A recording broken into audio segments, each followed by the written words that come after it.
band, with voices flying across the land.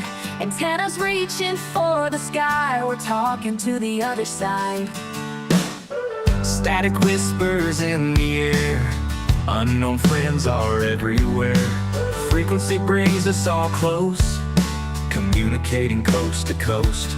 Radio waves cut through the night, sparking signals shining bright.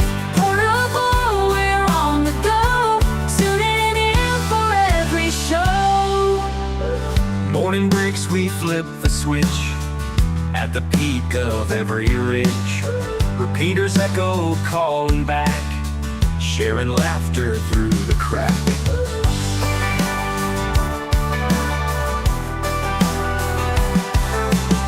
Static whispers in the air, unknown friends are everywhere. Frequency brings us all close. Hey, good evening, folks. Isn't that amazing what you can do with AI music? Hi, folks. Hello to everyone in the chats. Good evening from Austria. Good afternoon, good morning, whatever. Let me introduce, or let the folks introduce themselves.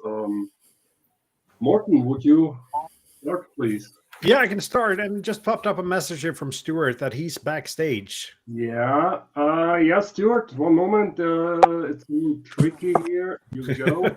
And while you work on that again, thanks for having me on. I'm Morten LB4FH, one of the hosts of the European Ham Radio Show, together with Kjetil. And let's see if I can point the right way on stream now, down there. And I also have my own YouTube channel. That's basically the short story. I've been a ham for 4 years now. Love portable operations and tinkering.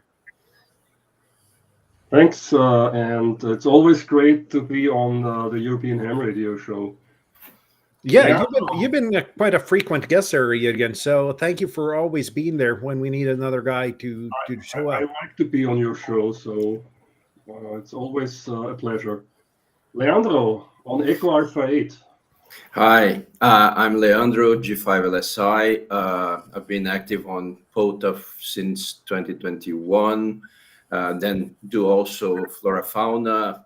This year started with SOTA, trying to get my fitness to the right levels. Since COVID, it hasn't been the easiest. I'm a university professor at computer science. Do ham radio. Portable, mostly live in a city center flat, so it's either my balcony or portable. And really keen to be here tonight. As Juergen said, I'm spending holidays here in Tenerife in Echo Alpha, but yeah, I'm based in New York in the United Kingdom. That's great. And recently you told me you have activated from 15 different countries. That's right. I like to travel, and I like to bring my little radio and my little antennas in the carry-on luggage, and have activated 15 countries, POTA parks in 15 countries. SOTA, not that many, but I'll get there. Okay, Kjetil, your turn. Yeah, my name is Kjetil, Lima Bravo 4 Foxtrot Hotel, also one of the hosts of the European Ham Radio Show, together with Morten and a few others. And I, of course, also have my own YouTube channel, do some portable stuff on there and some equipment reviews and testing and stuff like that.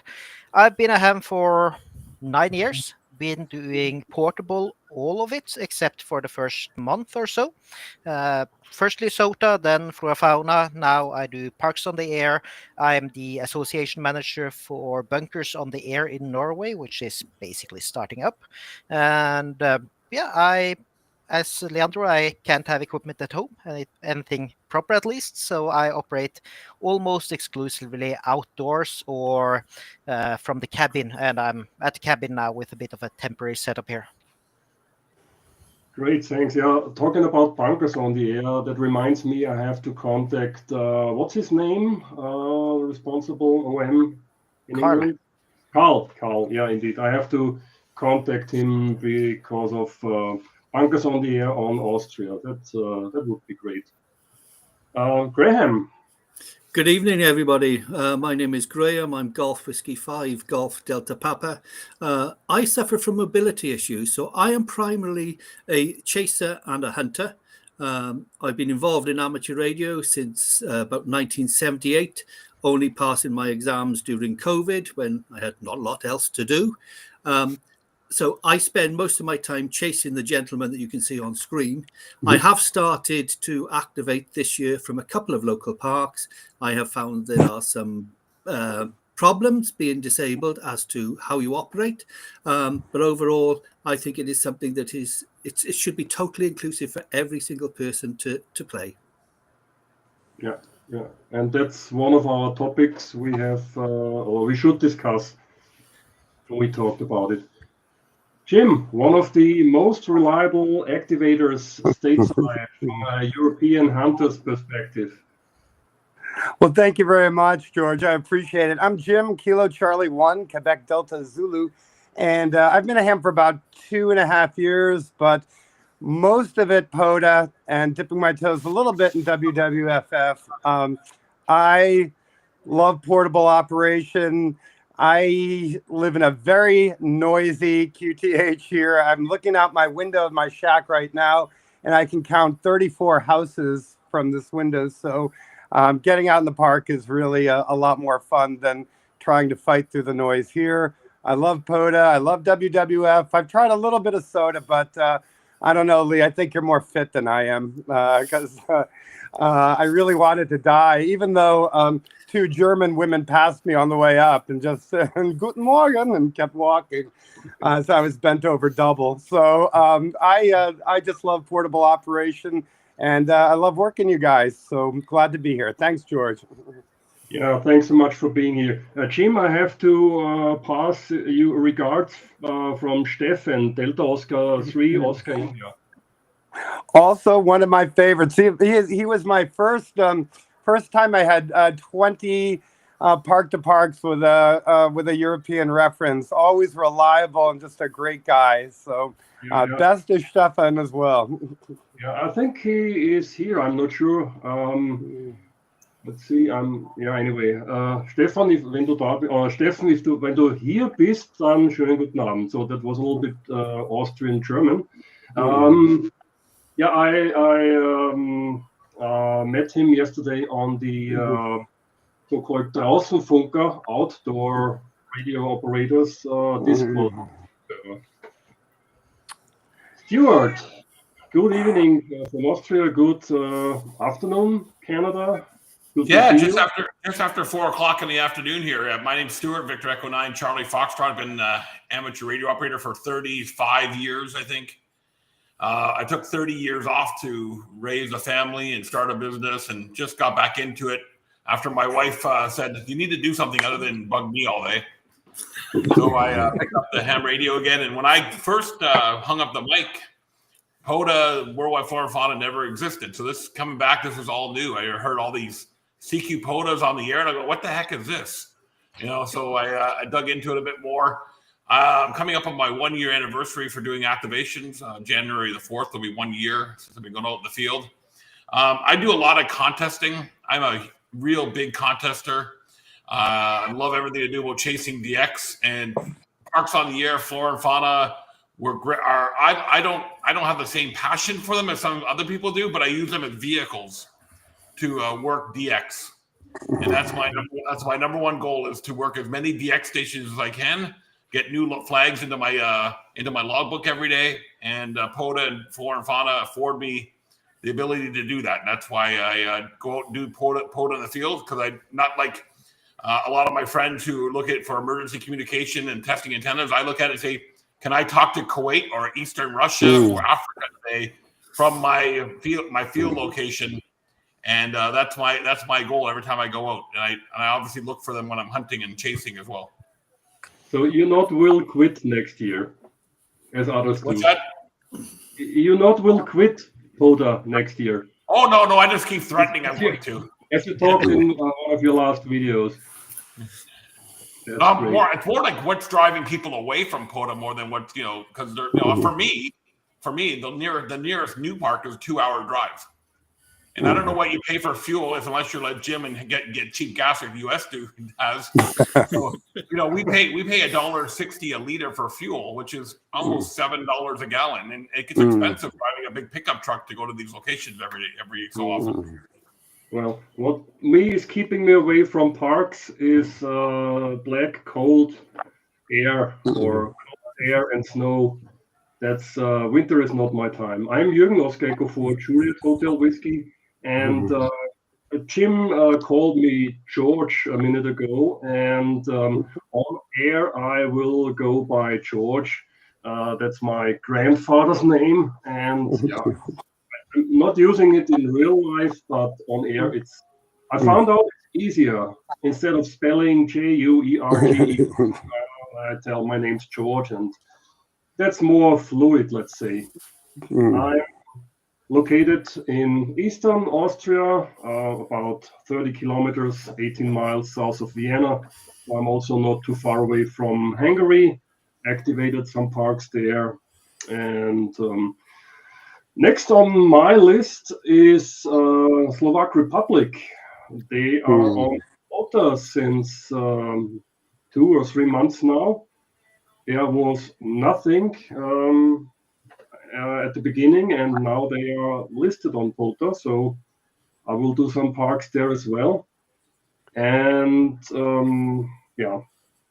did some activations in Slovenia, in Croatia, and there is also Bosnia on my list because we have a branch office down there. So hopefully I can do it next year. Let's see. And I'm also very active hunter, especially when it's cold outside. And I enjoy polta hunting. I guess that's an understatement, though, Juergen, that you're an active hunter. Yeah. You're always plus 60 dB booming into Norway. I fear somewhere in the future, Morten, I save all my money because of I fear I will kill your radio sometime. Let me know when I have to buy you a new one. It's a good thing I have several portable rigs to choose from then, Juergen. But even without the amplifier on, I'm also plus something because I think it's the perfect skip distance between here and the southern part of Norway. Yeah, I think it's the same. Northern Italy and Austria, Switzerland, southern Germany. It's almost exactly one skip on 20 meters. Yeah, I don't know. I know he always seems to break the pileups here in North America too. No problem. So 100%. I can be on my worst. I can be on my worst antenna having the worst day, and Juergen always bust through. So yeah. But sometimes Stuart helped me and telling the guys, hey, there is an DX station calling you. Sometimes it's really, really hard to make it through the pileup, especially when they not listen for DX. And some other things we could talk about, like handling a pileup and so on and so on. I would love to have that conversation, obviously, about DX. Yeah, I know. I also did a lot of contesting in the past, supported our radio club in Austria, especially in the championship contest, and I did also a lot of CQ Worldwide DX contests and Seal Day contests, of course, but not anymore. I think the younger OEMs should go on with that. And what do you define? We just had our winter contest yesterday here in Canada, so it was a lot of fun. Yeah. But what do you define as a younger ham, though, Juergen? Below 40. Okay, you have a bit more hair, and it's not gray. Okay, let's see. Any questions in the chat? OE1DXU. Hi, Alex. Good evening, Vienna. Alex is also a good activator, but a greater hunter. You have to know what he's using from at home. It's a baby magnetic loop, and he hears station. That's amazing. That's absolutely fun. He works stations. That's absolutely fantastic with his baby. The funny thing about Alex and you, Juergen, is that usually Alex will call first, and then 2 or 3 minutes later, you call right after. So I always thought, are you guys texting each other? Hey, Stuart's on. You know? No, sometimes I'm coming into the shack and I see the spots, and I saw Alex respotted someone, and then I thought, okay, if he can do it with the baby magnetic loop, I can do it with the ultra beam. So I don't know. It's amazing to me how well Alex does with that loop, because you said, Juergen, you said it's a baby loop, right? It's a baby. It's fantastic. It's absolutely fantastic.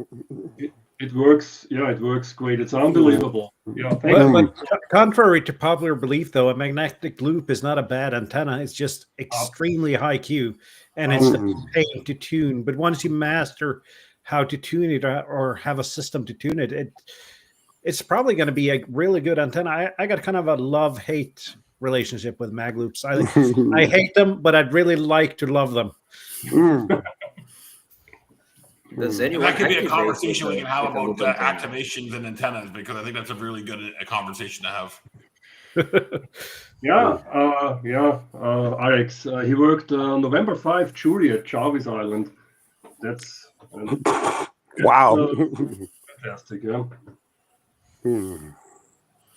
Okie dokie. Juergen, Yeah. I think it would be really good if those people watching would stick their call signs in the chat, so we can see how many of the familiar call signs that we recognize. Yeah, that would be great. If you not typed your, if you're not logged on with your call sign to YouTube, then please write your call sign into the chat window. That would be great. Let's see. I got to keep looking over the TV over here because the football game's on at the same time. And is that Canadian football or real football? The Buffalo Bills and the New York Jets. I grew up just outside of Buffalo, so it's still my team. Yeah. Yeah, I forgot to tell Fox, if you are missing Mike, Kilo Echo Zero Victor India Mike, he's fighting against the flu, so cannot participate today. Hello, Carl. I met him today in the southern part of Oscar Echo 4, and he did a fantastic presentation about parks on the air. And Carl, the video is already online. I will send you the link later, and please cross-check it, and I need your final okay to release it. But I got a question for you, Juergen. Since you're such an efficient hunter, what kind of tools do you use in order to find those stations and be able to hunt? First of all, the spotting page. My number one point to look up new spots, and the X cluster is running also. There's also a special DX cluster for POTA spots. And then I hooked up an SDR to my FTDX 5000, so I can see a fraction of the bands, and that's. And the other tools is an Ultra Beam and an VL1000 Quadra amplifier. Yeah, but those are good tools though, because you're such a consistent hunter. I'm always a little bit. Two people I'm always a little bit disappointed that doesn't get in my log. It's you and it's Don, Golf Zero, Romeo, Quebec, November. Those are the two hunters that are always there. And Victor Echo 1, Sierra Kilo, if bands are open to North America. Yeah.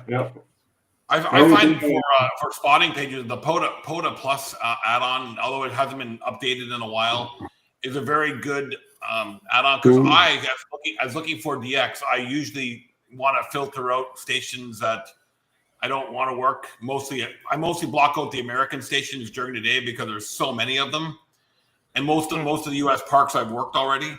So I usually just filter out the U.S. one, so I can filter on the Europeans and the DX stations that are out there without getting lost in all the the parks that are coming in from the U.S. during the day, because there's probably 100 parks in the U.S. being activated right now.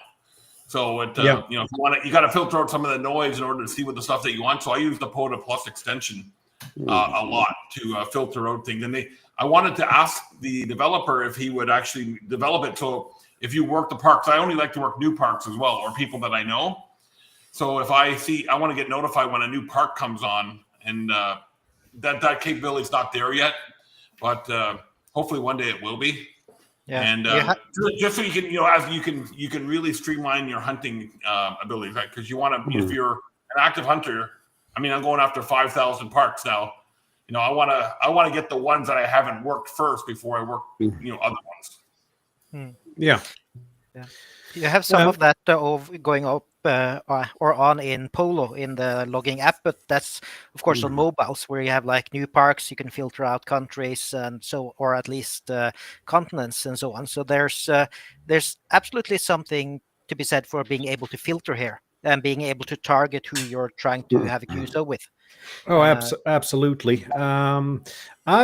I've started using. I'm a Flex user, and I've been adding the POTA cluster to the waterfall in the Flex, and that makes it easier for me to hunt stations. Just having the call signs and be able to click on the call signs, and boom, you're there. But there's not really any way of filtering it, though. At least not as much as I'd like, unfortunately. Now, I'm slightly different with my hunting in that I actually will work anybody that I can see on the POTA screen that I'm able to work. I may have worked that park 20, 30 times, but for each of those individuals who are activating, it's a chance for them to get an activation. So I will always work practically anybody I can that's on the POTA page. I think I'm with you there. Yeah, whatever you want, right? I'm completely with you there. I really, you know, I'll work anyone. Just throw your call out and let's see what happens. And most of my hunting is actually park to parks anyway, because I'm 99% portable. So I'm always glad to get anyone in my log. And I think that's the clever thing about POTA, or all the different awards they built in for repeat offenders and things like that. It's all fun. It's all good. And it's a hobby. Yeah. Could you check who's activating just outside Peoria, Illinois for me? I have no idea where Illinois is, but I believe it's in North America. Where are you zoomed in? Exactly where you were? Yeah. You're centered on screen, yeah. A little bit further south. Further south and further east. Just between Chicago and St. Louis. This there one. You go. No, further south. Okay. The one, no, you got it. I'm pointing at the screen. That doesn't help. No, that doesn't help. No, the third, two to the left from you. This one? Yeah. No, the one up. Galesburg. Yeah, I just want to see what park it is, though. I used to live in that area, so yeah. So what I'm showing here is a map. It's a SOTA and POTA spotting map. So for those who prefer a map view, and if you're not doing digimodes and using the grid tracker software, this one will show you active SOTA and POTA maps. You can also go in here. You can hide completed. You can show which source you have, which mode you want, and so on. So highly recommended to check out if you're actively hunting and looking for regions and so on. Does it remember your previous settings if you leave the app and go back in? That is a very good question. I haven't tried that. I would imagine that it does so. And, can you post the URL into the chat? I'll post it in the private chat we have, so that we can do that. Yeah. So so highly recommended. I believe this is in active development, but a great way to show some of the new tools that come up. Of course, it would also be great to have a lot of these built into the base POTA cluster. But I can, of course, they are volunteers; they can't do everything either.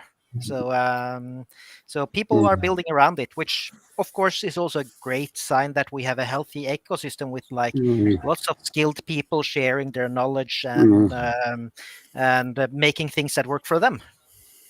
Well, that's one of the things I really admire about POTA is that there is such an ecosystem around it that where others, I haven't had that same experience, and maybe that's just because I haven't been in long enough to realize it. But the ecosystem around POTA is just unbelievable.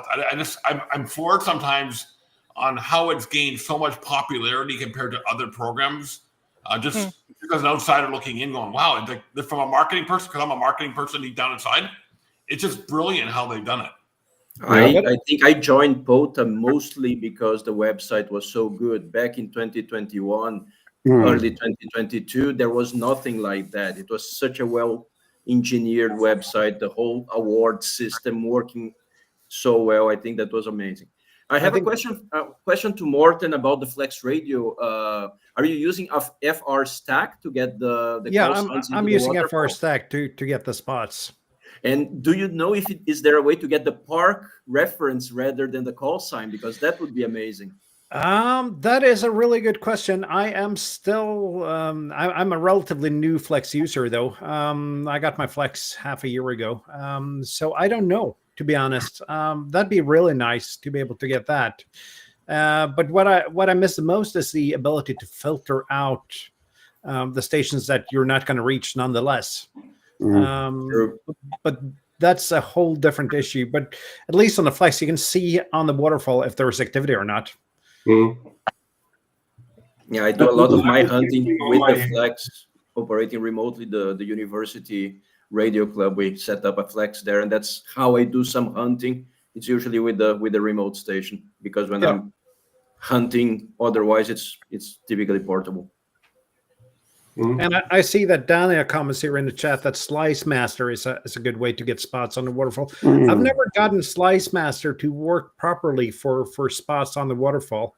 I'd really wish it would work, because the only thing I use FR Stack for is getting the spots up there. So if I could have one application to do whatever I need, that'd be awesome. But it's not reliable enough. I don't know if the spots are new or if the spots are old, and if it's from my previous session, or all that. So I don't trust Slice Master for that.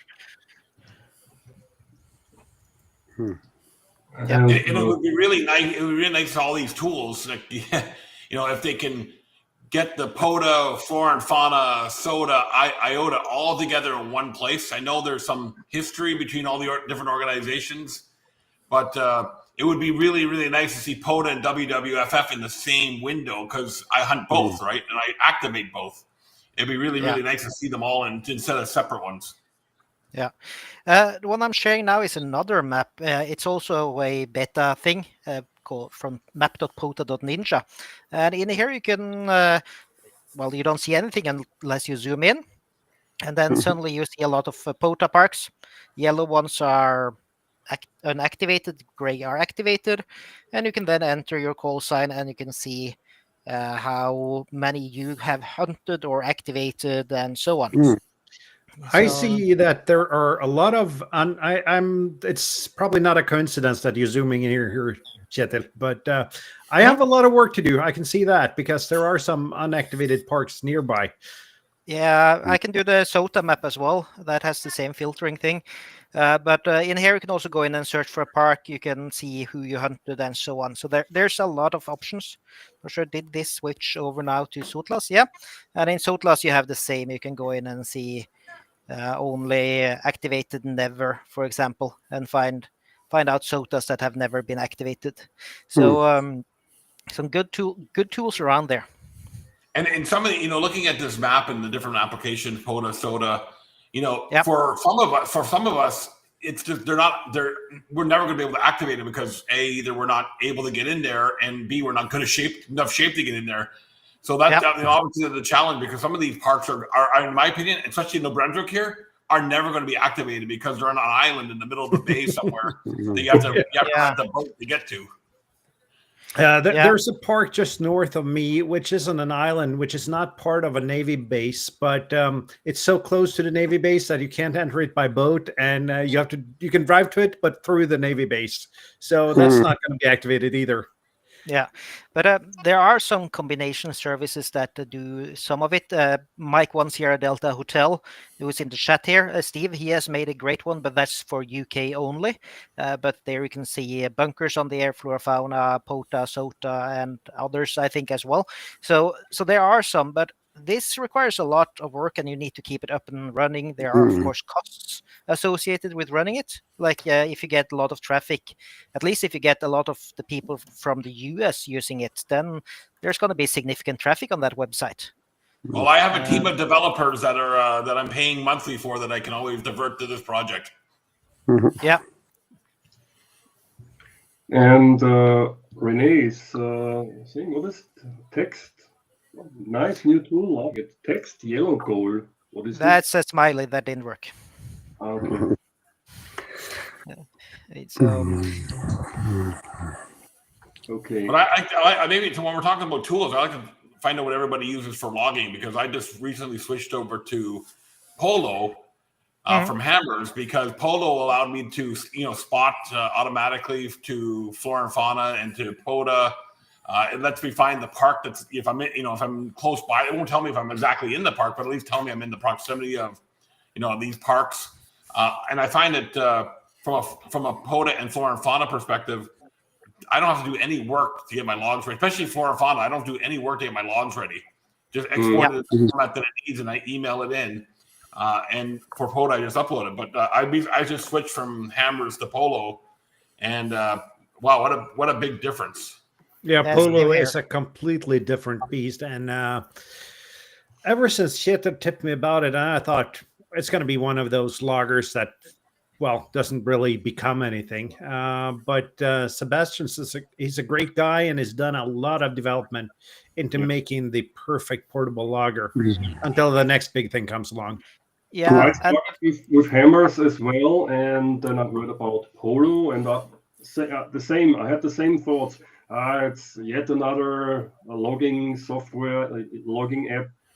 And then I gave it a try, and I was hooked because it's fantastic. And I like the way they developed the software, the community around it, and there's Do you guys keep it as your master log though? I really like Polo. I carry it for my portable operations, but I always export and I keep my master log on log for OM, because even though it's very slow, has memory issues, it's fully featured, good, solid log. And having two logs, I think, is worth it for me. I use QRZ the same way. I export it into QRZ. yeah, same here. Yep. I use Ham Radio Deluxe, and then that gets exported into QRZ. But I'm a terrible guy when it comes to uploading my POTA logs. They usually stay on my phone, and I switched phones in August, and I probably lost half a dozen parks for switching phones because I didn't upload my log once I was finished with it. Oh, you're one of those guys. Oh, I'm one of those guys. But there are apparently some more functionality coming there with Polo, but for now it's only a mobile app. So you have to have some sort of way of getting it out and some workflow. But you also have that with Hammers or with Hamlog 73 or VK Portal Log or any of the other ones. And it comes down to taste and what you like, but there are so many nice quality of life things there, or simplicity of life, same as I think it was Leandro mentioned on the POTA website. Like, it's so simple and modern to use. And I have a question about Polo, which I've not played around with yet. Does it allow you to upload ADIs from previous activations to kind of build a log that way, or no? I don't think so. I tried looking at it the other day, and I couldn't find a way to do it. You can import QSOs, so you can create a new activation, import it, and then export it again if you want to. Or you can but if you have created it in Polo, then of course you can use it as well. Because I was looking at a way What I find really useful, FT8 file into it so I can manipulate it for flora and fauna, and I just couldn't find a way to import that WSJTX log into it. Well, there's an import button. Oh, what I do with my I tend to log my FT8 manually in Polo when doing an FT8 portable. just so I'm sure that everything's good. And I don't have to bother with logging on the computer and exporting a log from there. I can keep everything, especially if I'm doing a joint sideband and digital activation. I have one log which shows everything. Oh, that's too much work for me. It's not like you have that much else to do once you're out in the park, though. That's true. I usually get both of them into my main log and export from there because, yeah, it's a problem when you're doing SSB mixed with digital. Yeah. Are you using on the POTA side because you can upload different files, but definitely from the flora and fauna side. True. After One really interesting feature that Polo has that I found is that you can upload a list of call signs and names, because I'm very good with names in real life, but I'm very bad at matching names with call signs. So if I have a list of my frequent contacts, I already have a text file that I have all the call signs and the names. When I type the call sign, it comes into Polo, even if they're not registered on QRZ Oh, or that's other cool. sources, That's or even really if I'm cool. completely offline. So that's if useful. you see here under where you export the log files on the bottom here, you have add QSOs from your ADIF file, and that's regarding the question earlier on how. What are you running that on? Are you running that on your phone? Yes, that's on an Android. This is a screenshot, but so there's some things I've noticed that are available on the phone that are not available. I run mine on my MacBook Air. Okay. And there's some things that are not there. So I'm gonna have to double check that, make sure it's there, because on the operation data, there's things that are missing that I see some people post that I just don't see on the MacBook Air. But on the MacBook Air, it's the iPad version that you are running there. Yeah. And there's also some different development tracks, so you can go in and get some bleeding edge updates if you want to. You can go into developer mode by entering a cheat code and so on. So there are some fun things in there for those who want to play around with a non-stable version as well. Yeah. But I do not remember it. Konami. Something about an old video game, I guess. Yes, Konami, like you did on the old PlayStations and so on. So there are some nerd factor things in there. You are not a gamer. I can hear that, Kjetil. Konami? No, I was more thinking about stuff you did in an old PlayStation and such. Yeah. It was the Nintendo NES, I'm wasn't probably the youngest one here, perhaps with the exception of Leandro. Konami used to be active since the 80s in early consoles like MSX in Japan. So I've been playing Konami for 30-something years. But fun fact that in Norwegian, that means my wife. So, but that's missing, folks. A video game about Parks on the Air is missing. Yeah. Parks on the Air Simulator, that would get a lot of views. Yeah, included in Polo. But like when you're operating outdoors, how do you?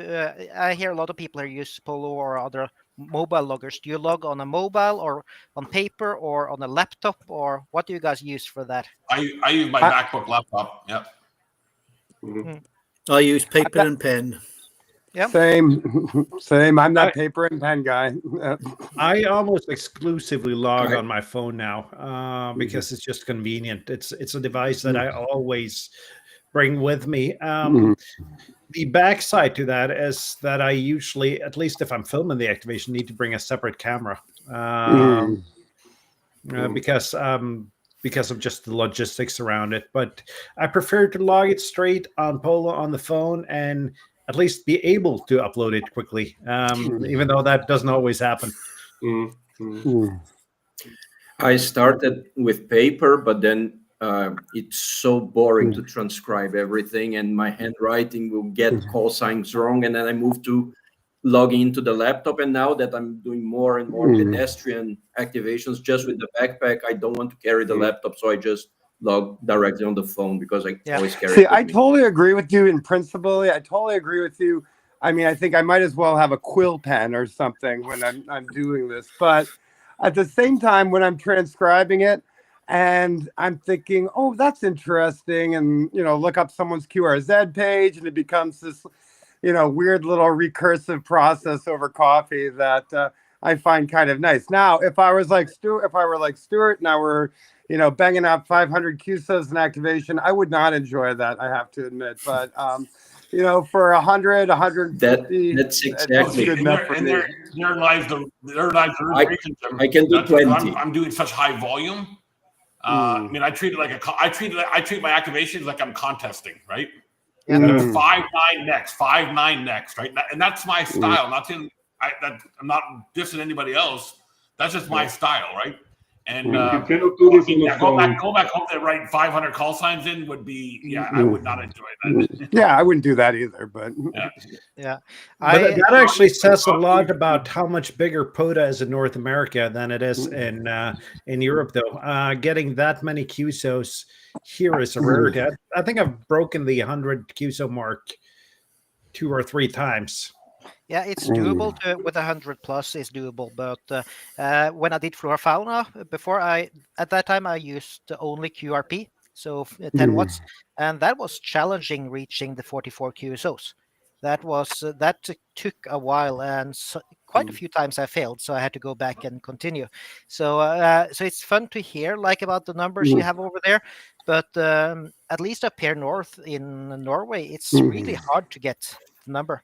But it's also I would say that the last activation I did on Friday was 560 QSOs. 400 of them were outside of North America. Oh.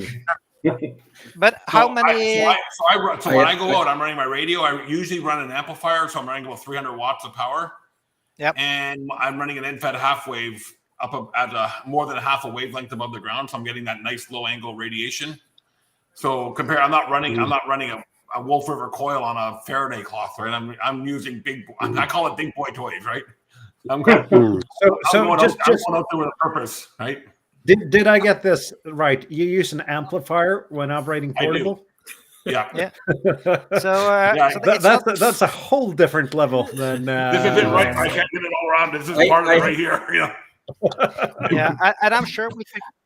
I have activated POTA in the US, and it's so much easier with the same gear. If I'm running 10 watts in Europe, it takes me a long time to get 15, 20 QSOs. Here from the Canary Islands, I'm just being hit by the local people and the big gardeners in Europe and the States. In the US, with a little bit of wire near the Statue of Liberty, I managed to get 10 contacts in 10 minutes because there are so many more hunters. So it is a different game if you're over there. And that's something that the first time I was like, wow, I got this activation done in 10 minutes. But I got to say, though, it's catching on here as well. I did my first activation, I think, exactly 3 years ago. Yeah. And I struggled to get 10 in my first activations, I could manage 10 in the log. My second one, I ended up using 3 hours flipping through the bands, trying to get through with 5 watts and getting 10 QSOs. Whereas now I never worry about not reaching 10 contacts. It's just how many more than 10 can I reach and what kind of DX can I get? Yeah. Same here. When I started, I would call CQ POTA in Europe and people would not know. So I would be hunted by US and people in Europe. I'll have to go and try other QSOs from people calling CQ rather than me spotting myself. But yeah, it's changing very quick. And it's also one more factor, though. We're reaching the top of the solar cycle. And I have no doubt that helps a lot, too. Oh, yeah. I think without doubt, because when I've done activations on 20 meters into Europe, I can spend hour and a half to get the 10 QSOs. And about 3 weeks ago, I went to the park. I didn't take my slide winder antenna that I usually use. I took my FT891 and a ham stick, and I went on to 10 meters. And I worked 46 stations from the United States and Canada in the 55 minutes. I was only there for an hour. I just put the stick on the roof, rattled the one through. So yeah, it's so much easier if you can get into the States. You've opened a can of worms, mate, that I don't want to open because it's 20 meters and 10 meters. I don't know. I don't understand why everybody is so congested in the 20 meters. Like, come on, people. There's all these other bands out there we can play on, right? Yeah, but it's so nice and clean if you go from below 14150. That's always a clean spot over there. Steve has a question here, folks. I mean, Stuart, I don't think Stuart's wrong at all. In fact, I tend to play more the way you play, Stuart. But I get it that there are, it's to each his own on POTA, and some people like to hang on 20 meters and roll up the numbers. Some people like to play DX, and some people like to do really weird things like 160 meters. And I think that's the beauty of Jim, you're so right, Jim, because I look at it and say, you know what, I want to talk to Muhammad in Kuwait. Well, some people are just happy talking to Bob in New Jersey, right? To each their own. There's no right or wrong way to play this game. I'd actually be happy with Bob in New Jersey. but seriously though, question, and I have a question first to Stuart. What's the output power of your amp? That one on the shelf here is 250. I also have another one that's 300 with about 15 watts of drive. Steve has a question. What's everyone's rig for portable? QRP, 10 watt, 20 watt, and 100 watt. I have all three of them. I have my X6100 with 10 watts, and I have the FX4CR with 20 watts maximum, and I have an 891, an 857, an IC7000 with 100 watts, and I also have at the moment an FT, a TS50, an old Kenwood, but it's not my rig, but I want to give it a try. You also have that President 11 meter radio. Yeah. Can do put down that, those were like mostly HF, and but what I really envy about the guys over in the UK, at least, is that you can seemingly run endless amounts of QSOs on VHF and UHF. Like you can activate something on VHF and UHF. Over here, you're lucky if you get one QSO on 2 meters, if you have agreed with a guy and he's standing right next to you. So I've done SOTAs on that, but not POTA. But I guess most people have a variety of rigs that they use, depending on how hard you want to go. Like if you want to... Yeah, go ahead, Kjetil. Like if you want to drive there, or if you actually have a SOTA hike or a POTA hike or something. I'm not bringing my FT891 up to a SOTA, even if I have carried heavy radios up there before. But I'm lazy and gone with the 10 watts instead. Yeah, so people like myself who are limited to just working from the car, I run the FT891, and I run it at about 70 to 80 watts. I don't push it to the full 100 watts. I use it about 70 to 80 because it's only going into a hamstick, which is directly above my head. I tend to use. I never operate less than 100 watts because life's too short for QRP.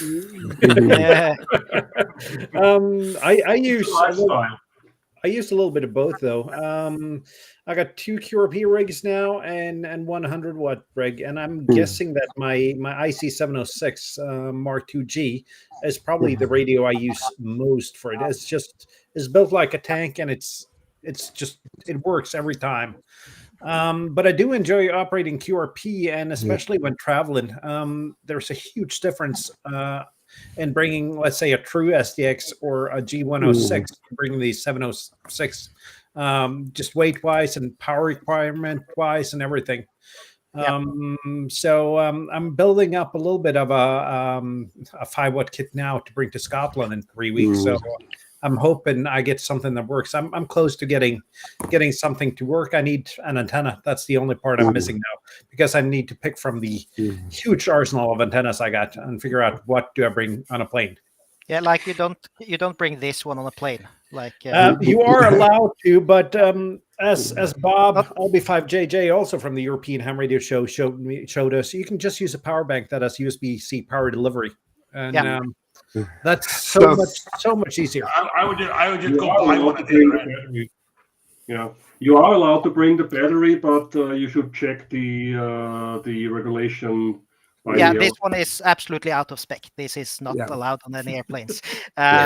If you have 12-volt battery, it should be most airlines 6 ampere hour or 7 ampere hour. I think on most airlines, and I should know this since well, in my day job, I'm a travel agent, but on most airlines, it's 100 watt hours per battery, Yeah. and a total limit of 200 watt hours total. And as it far has as I to know. be labeled with watt hours. It has to be labeled with watt Yes. hours. And I'm not going to be Yep. that wise guy that explains to that guy in airport security how to calculate the watt hours from the information on the battery. Yes. I had to do that a couple Yeah. of times. Yes, I had to do the multiplication, and I carried my battery, my radio, my antennas, my loading coil in my hand luggage to loads of different countries, and you have to explain. You are stopped every time in every X-ray, but they once you're reasonable and you explain, they sometimes call somebody else and they get you through. I So have actually my printed answer- out. You can always find it. You can find it in the US. You can find it in the TSA requirements, but every airline usually has their own requirements spelled out for watt hours for batteries. It's very helpful to have that as a For printout. example, I brought this one. This is 96 watt hours. I brought this one to the Azores on a 2-week vacation.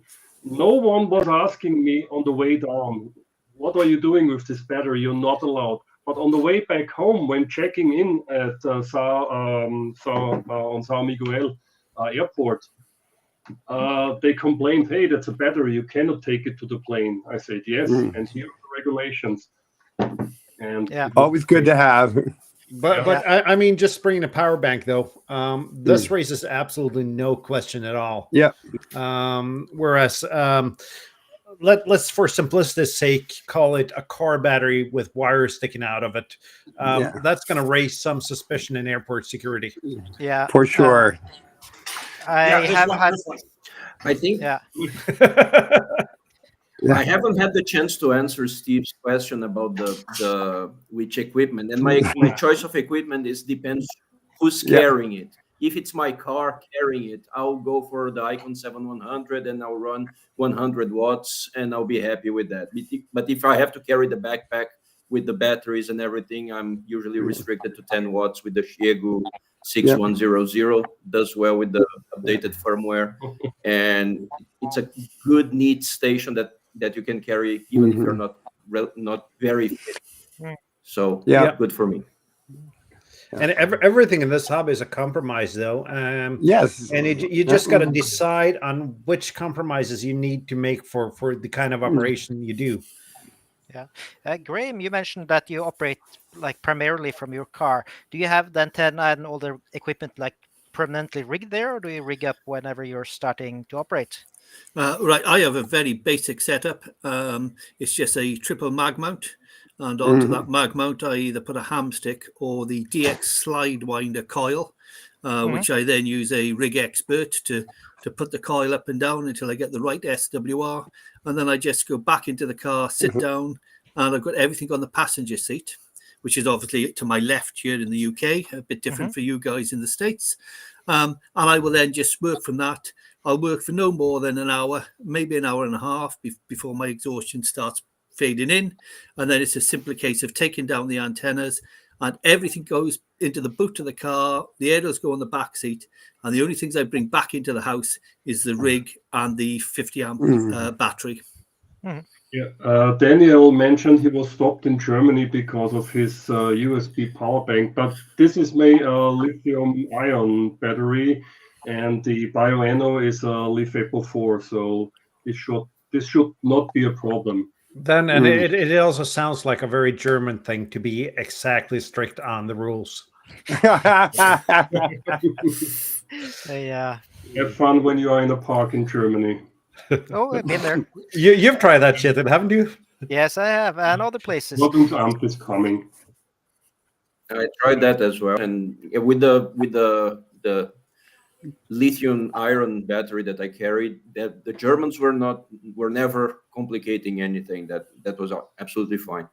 Yeah, I have only places I had problems was once in Norway with a big lead acid battery I had, which was a stupid thing to bring, and in Croatia, where the guy in the airport security said, "No, I don't need to check your luggage, just scan it." and he was really stressed, and he got really extremely more stressed afterwards and angry because I had all my gear in there.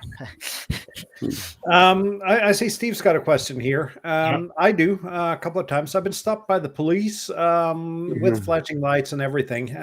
It's got to be explained though, because I was 5 meters from the Norwegian-Swedish border, looking towards the other side of the bridge with a 5-meter whip on top of my car. I remember that video. Yeah, I got a video on it. Yeah. And I've also been stopped by harbor security because one of the trails around here, which is park, runs through the harbor in town. And when you're parked right by the ISPS fence, the harbor security might raise a couple of concerns when someone is looking out at the harbor and talking on the radio. Yeah. Yeah, and I've almost had problems, but I managed to disappear before they got there. You have to consider things like, even if you have a right to access the place, you may set up some alarms, and you may want to be open and engaging with people that stare at you, for example, so that they get an answer instead of calling the police, which can happen. People like see a weird guy with a radio and they will call the cops. And if you're then open, engaging, and like, hey there, were you wondering what I'm doing, and so on, then maybe you have a bit of a less chance of being at least stopped and interrupted. Of course, you get a much better video if you get pulled over. Yeah, and I think keeping as low a profile as you can, of course, is important, and not occupying a lot of space. I activated about 20 references on File. I never had a problem, except at one where I was on a beach. I had a Chameleon 17-foot whip.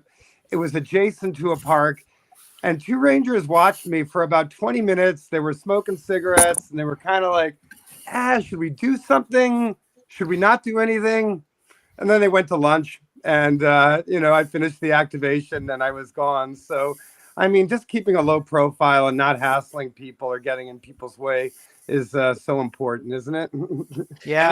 I know there's an ongoing debate on the Facebook groups and all this about this, but I'm on the side where you don't want to attract unnecessary attention.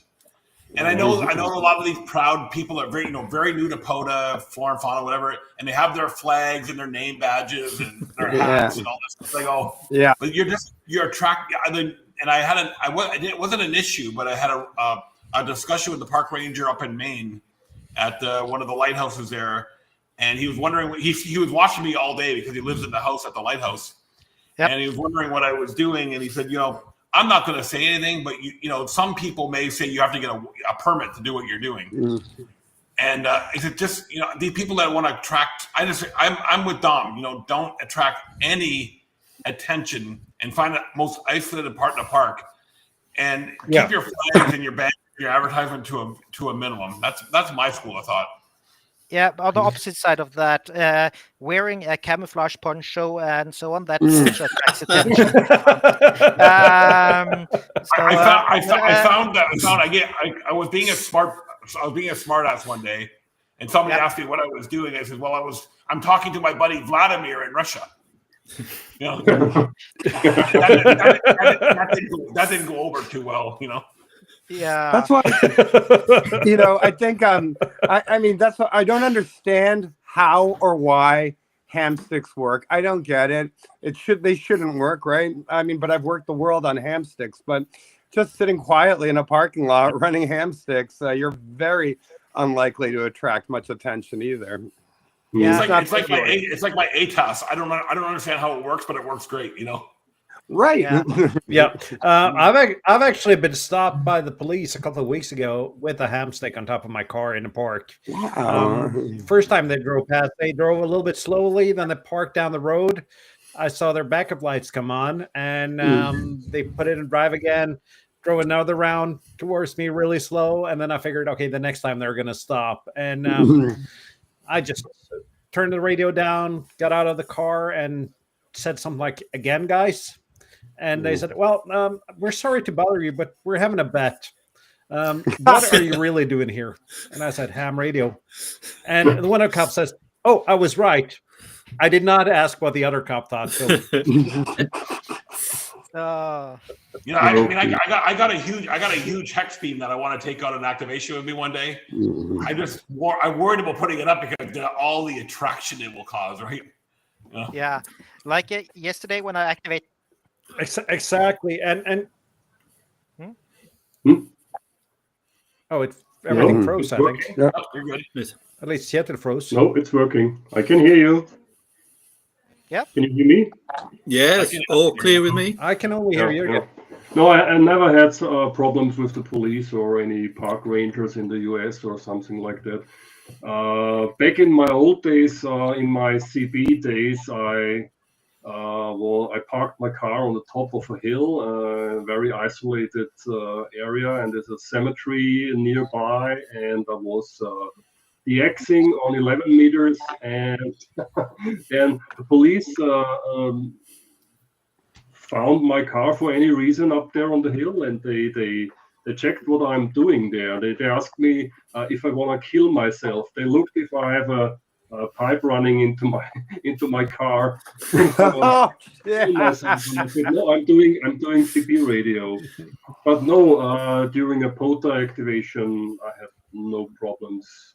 And that's what I sometimes explain to it. I'm doing CB radio because they understand it. Some people don't understand ham radio, but they understand CB radio. But it's a more problem in Europe. In Europe, they do not know what amateur radio is. They know CB radio, but in North America, if you say I'm doing ham radio, the ice is broken. Yeah. I would just worry about the liability of some 5-year-old running into my guy wires or something like that. I mean, at a big public park, it's nice to keep that low profile. Well, I don't go to parks that are busy. I mean, I refuse to go to parks that are busy. Yeah, I had that problem with that last year. Try a 5-year-old. Yeah.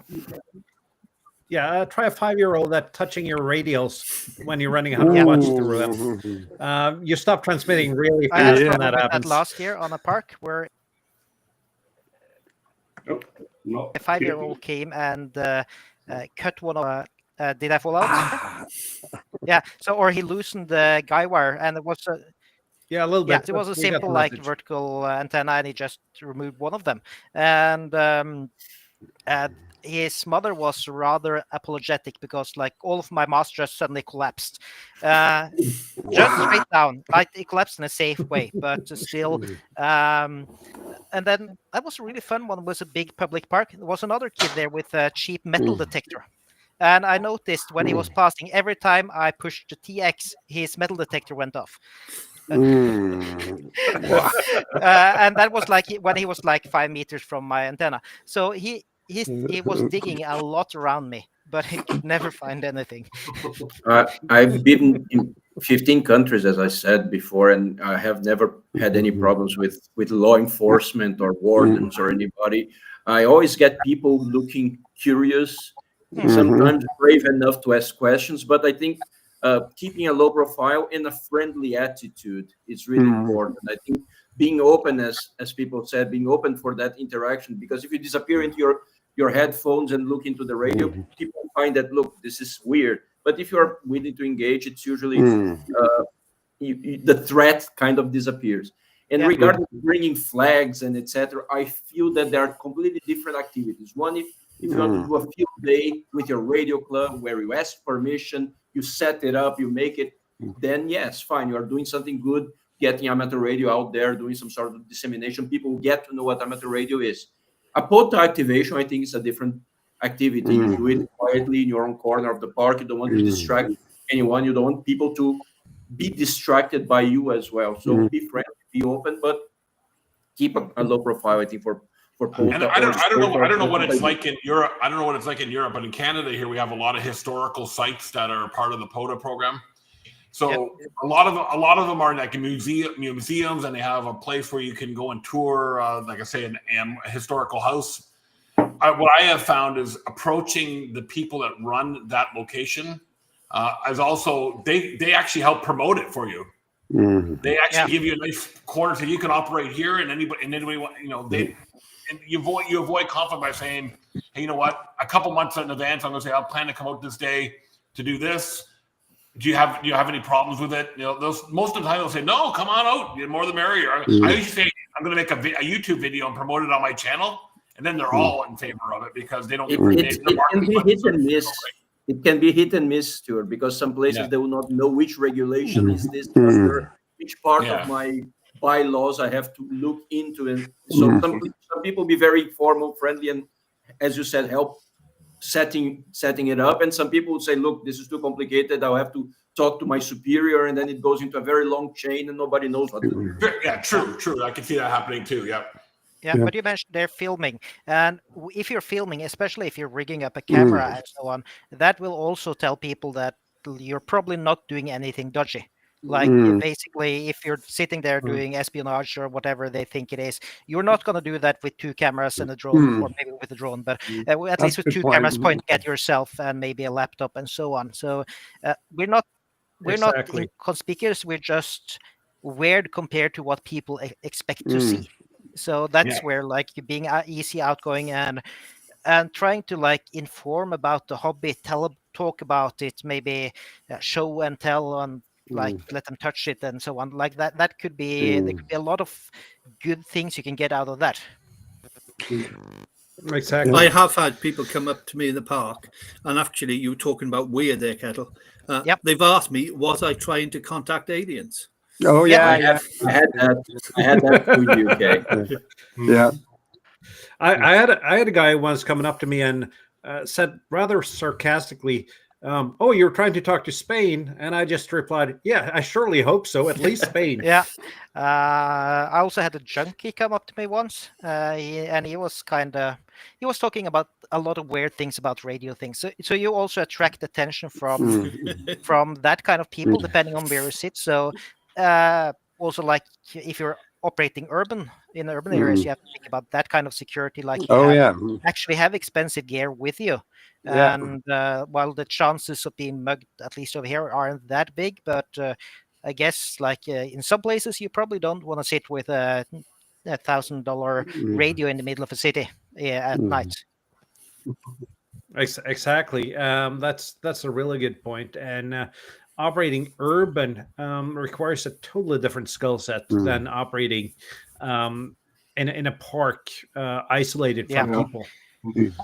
Two totally different equipment requirements and skill sets in order to deal with both people and where and how to set up. And we're a lot about parks here, but like it's the same on mountains as well. Some of them are really crowded. Some are easy to get to, others are really hard to get to, and like you're not likely to meet anybody. But there are some people that are really lucky to have a lot of drive to both summits and parks and castles and bunkers and whatever else they're activating around. I have a question here. I just avoid people as much as I can. Yeah, I'm with you on that one, sir. Yeah, we saw that video, Stuart. In It's Japan, not that I don't like people. I just avoid people. That's all.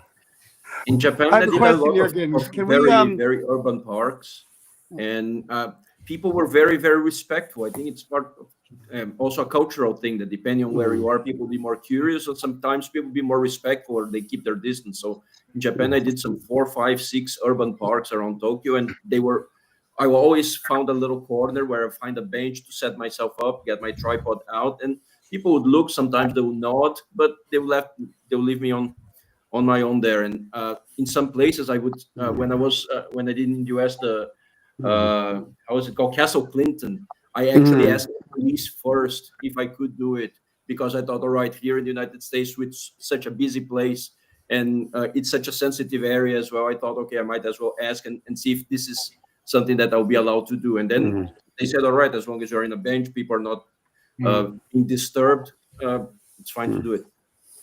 Jim, you had a question? I did. I just don't want to forget Graham's point, which I'm really interested in, about access to parks and things like that. If we have any time to take that up, that'd be awesome. Yep. I think purely from my own personal view, I'm disabled in the fact I have mobility issues.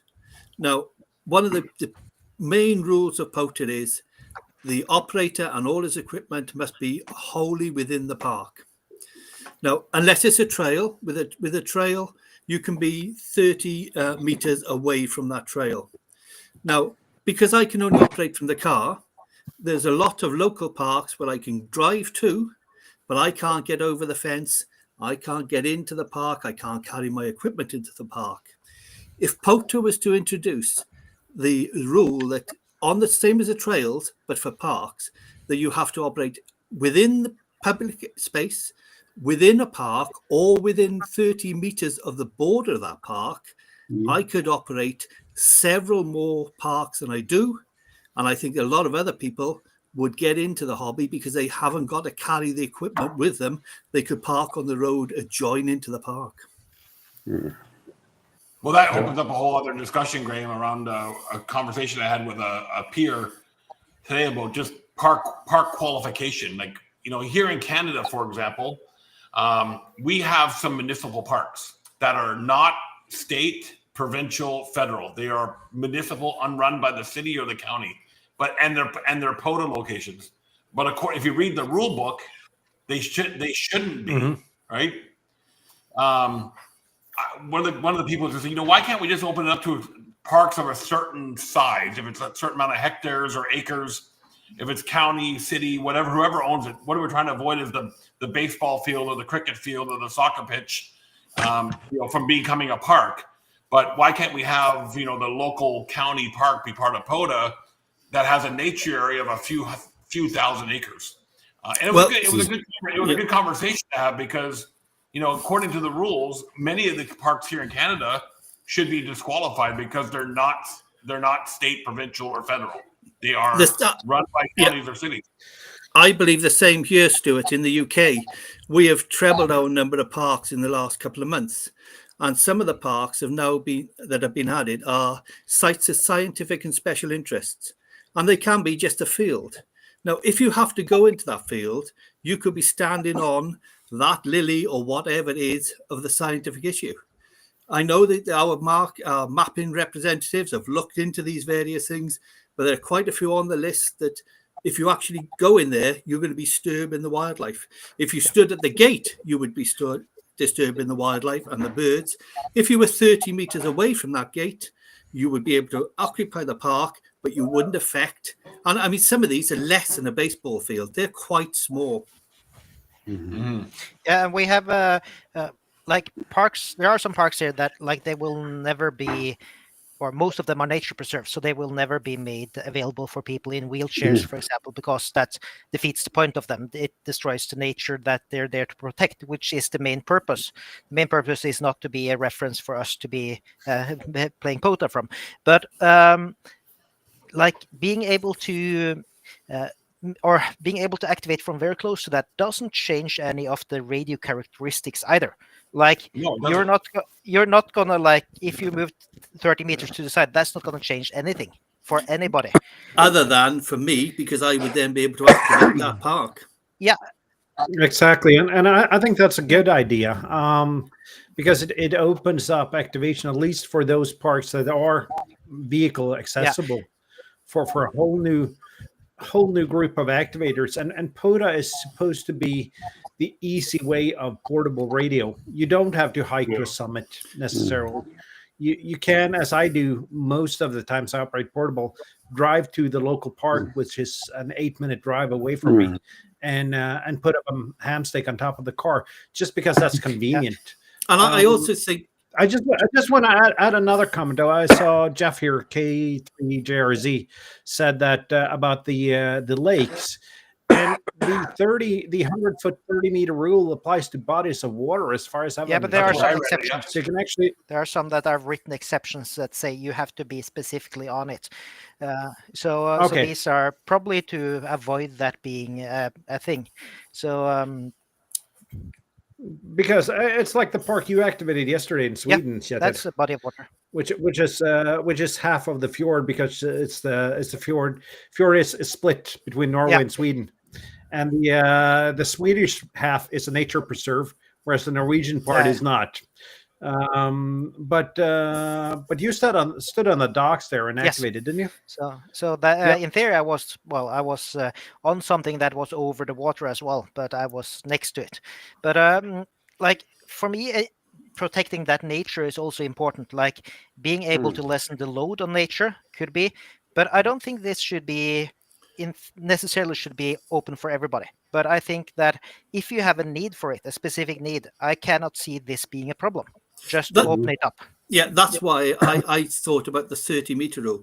I don't Yeah. want to be within 100 meters of a park because that would introduce a complete new rule. Yeah. But they've already got a rule of 30 meters from the center of a trail. Why can't it be 30 meters from the official boundary of that park? Yeah, you have that for SOTA. Of course, you don't have to be exactly on the summit. You have to be like 25 meters below it. 25 meters, isn't it? Yeah. So and there used to be a rule that you couldn't drive to the summit before. You had to walk some significant distance. That was removed as well, just because of the same thing you're mentioning there, Graham. That like it has to be more accessible for people. Yeah, I believe we should still have these official. I work for the local government that actually I map what is the boundary of parks for my location. So I map the exact boundary as defined under our legislation. So I think we should still stick to the official boundaries, but just allow you to have that buffer of 30 meters around the boundary. Yeah, and it's still an option for everybody to go in if they, or those who are able to at least. If you can go, great, go in there. If you can't, stay in the car outside. Yeah, and that will open a lot more. And my opinion is also that a lot of parks are open to interpretation. Not every POTA park has a clearly defined border. Some do, some don't. So it's always a matter of just common decency, and you're not competing with anyone except yourself, though. Yeah, that gets me wondering. How many people are like what Graham said are in the car park that's not technically part of the park, technically within the boundary, but it's the car park of the park, right? And they're operating from there. It would really help. Police that, right?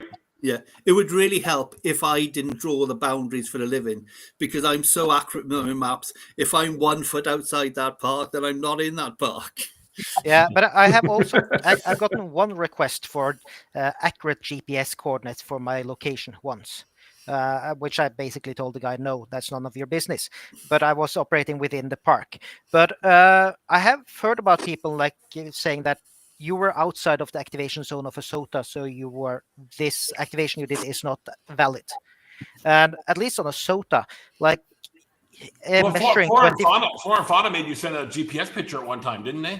Oh, they still do, but I've never sent one, and I got all of mine approved. I don't do it in Canada. Len never asked for it in Canada. Yeah, and like you have geotagging in your images and so on. So, but like every kind of thing can be cheated by somebody who wants to cheat. Like that, there's no secure way of like making sure somebody's in a park. So if somebody wants to be an idiot and cheat, they can. And but if they did and for others who want to do this really strictly and seriously, they can do that and have fun, and both can have fun doing it. And it's an honor system, though. It's not a contest, and even ham radio contests are pretty much an honor system. Unless you're going for the big ones where you have to send in audio recordings and so on. But my argument, guys, 5 or 10, 15, 20 meters is not going to make a difference how the radio wave propagates from your antenna. No. Exactly. And I'm going to admit something here on air. I've activated the wrong beach on an island once. But my log's still out there, on his old phone, so we're okay. Yeah. I did that a few weeks ago. I activated when I thought I was inside the park. One of the locals said I wasn't, so I did the respectful thing and requested to take the log down, right? But I just made a mistake because I was unfamiliar with the location. But one of the locals called me out on it and said, "Well, you technically weren't in the park." And I okay, well, if that's true, then I'll take myself out of it. Yeah. I actually discovered that quite a while after I was there, though, because I was going back to the same island and checked the map and figured I didn't really take that trail going there, and started retracing my steps and figured out that I had to be on the wrong beach. And that's a interesting thing when it comes to POTA, because like you can't edit your own logs, and everything is automated with regards to rewards. So say that you deleted a lot of your activations or got somebody to do that, then suddenly a lot of people's awards would no longer be valid and so on. So there are some complications to having a system like that, as opposed to SOTA, which has a completely disconnected system of hunters and activators. Well, could I just throw out a word for the mapping reps? You know, I'm actually the mapping rep for the great state of Rhode Island here, and the mapping reps often have pretty good information that I feel completely underutilized. I go out, you know, over the course of a year. I drive all the parks. I check them out. I usually operate all the references, but I think the mapping reps have a heck of a lot of information that is underutilized for things like that. I don't know how it is in Europe. I know in Europe you have them for the whole country, don't you, instead of a state or province? Yeah, most of them. Like in Germany, at least for SOTA, there are different associations. In Norway, it's split by county and so on. But for POTA, it's one per country, I think. Within the UK, we have one for Scotland, one for England, one for, or maybe two, or even two for Wales. And I must admit, as I said, they're accurate because we have definitive maps now produced by the government by people like myself who work for the government. We've actually got two particular websites that you can look at, and that will show you the exact boundary, which is why I want that 30 meters plus, because they've done a brilliant job of showing the real boundaries. And I think that, fair play to the mapping people. I think certainly the ones in the UK do an awful lot of work on the maps. I agree that the mapping representatives everywhere, they're doing an amazing job, and it is a work in progress. As parks get added and as parks cease to exist, they have to keep working on that, and I think this is really, really admirable. But there is also the other side. There are operators that are not that interested in the level of sophistication of trying to understand if the car park is part of the park or not, where the boundaries are. I see that the name of the park has the word Flambrew, so probably the whole town of Flambrew is part of that park and activate from anywhere. And I think every human endeavor will have the whole spectrum of people that are really into the detail and the people that don't care. And with each one of those programs, I think we have to live with that. Yeah, and you also have a lot of feedback or input from the community, at least in SOTA, with regards to people uploading their trails. They're uploading photos. I think there's a POTA Atlas or something like that over in the States, or POTA Wiki, with information about how to activate parks. And in all countries, you'll find local hiking guides from non-SOTA or POTA people. So a lot of the community is also adding to this knowledge base we have. And for example, I must say, for example, Sotlas, the SOTA website, that is doing an amazing job in just displaying this, where you can get photos, you can get links, you can get YouTube videos, everything in one place. And I wish that we get more services like that that's more generalized as well. Yeah, because I spend a lot of time looking at different map sources, depending on where I'm going to activate, just to be sure that I'm inside the park. And sometimes I'm not. Sometimes I just have to go by my guts and assume that I'm within the park, and that's part of the charm with parks on the air, though, because the parks are defined differently in each country, and what makes up a park or not can be different. So, and you're right. There's guys like you, and there's Jeff, who said that he does a lot of research prior to going to parks.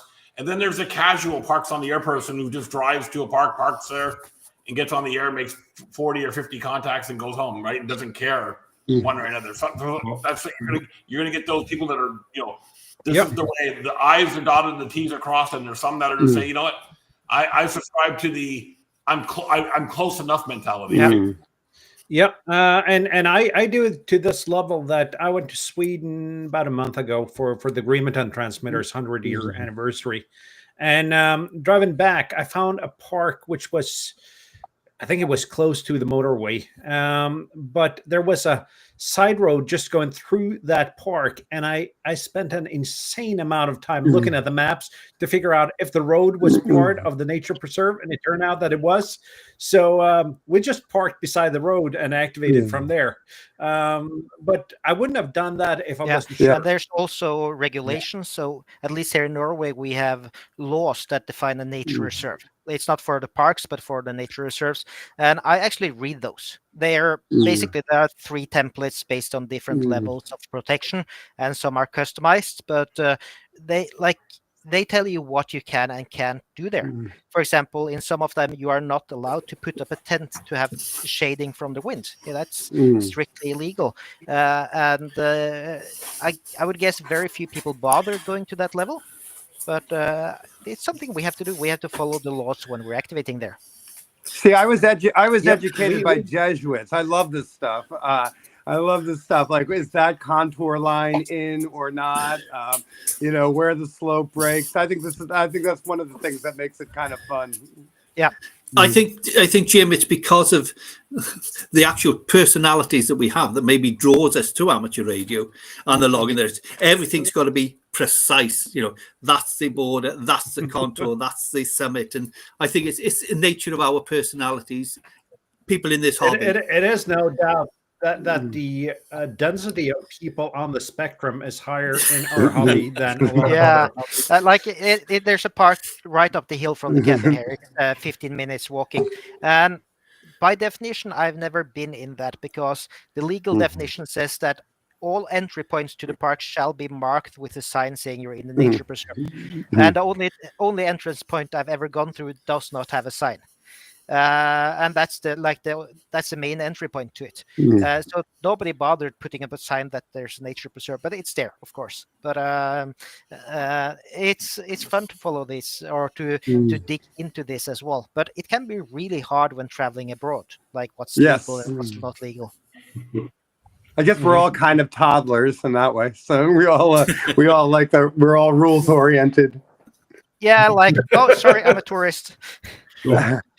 And I'm going to Edinburgh in 3 weeks, as I said. And the old and new town of Edinburgh is actually a UNESCO World Heritage Site and a photo point. I've been spending a lot of time on Google Street View trying to find out where I can put up an antenna in downtown Edinburgh and be as discreet as possible. Remember your Norwegian flag in the mast. Oh yeah, absolutely. Or an English flag. Real quick answer.